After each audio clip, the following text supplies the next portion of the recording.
క్రైస్తలో ఈరోజు దేవుని యొక్క వాగ్దానము యెషయా గ్రంథము 9వ అధ్యాయం 6వ వచనం. ఆయన ఆశ్చర్యకరుడు, ఆలోచనకర్త, బలవంతుడైన దేవుడు. దేవుడి వాక్యం దించును గాక. ఆమేన్. అవునండి, నీవు నేను మనము ఆరాధిస్తూ సేవిస్తూ పూజిస్తూ గణపరుస్తున్న దేవుడు ఎలాంటి వాడని దేవుని యొక్క వాక్యం సెలవిస్తుందంటే, ఆయన ఆశ్చర్యకరుడు, ఆలోచనకర్త, బలవంతుడైన దేవుడు అండి. అవును, మన దేవుడు బలవంతుడైన దేవుడు, ఆశ్చర్యకార్యాలు చేసే దేవుడు. మన దేవుడు ఆలోచనకి కర్త అయి ఉన్నాడండి.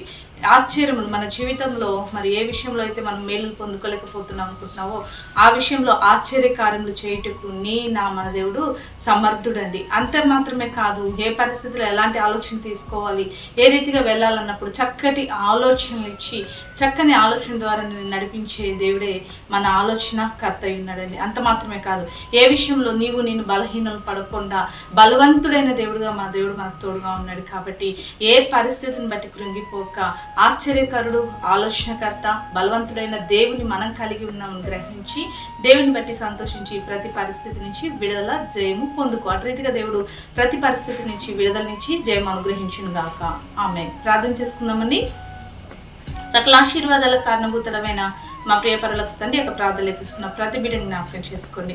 ఆశ్చర్యకరుడవై, ఆలోచనకర్తవై, బలవంతుడైన దేవుడవై వారి జీవితంలో గొప్ప కార్యాలు చేసి సాక్షిగా నిలబెట్టమని యేసుక్రీస్తు నామములో ప్రార్థిస్తున్నాం తండ్రి. ఆమేన్.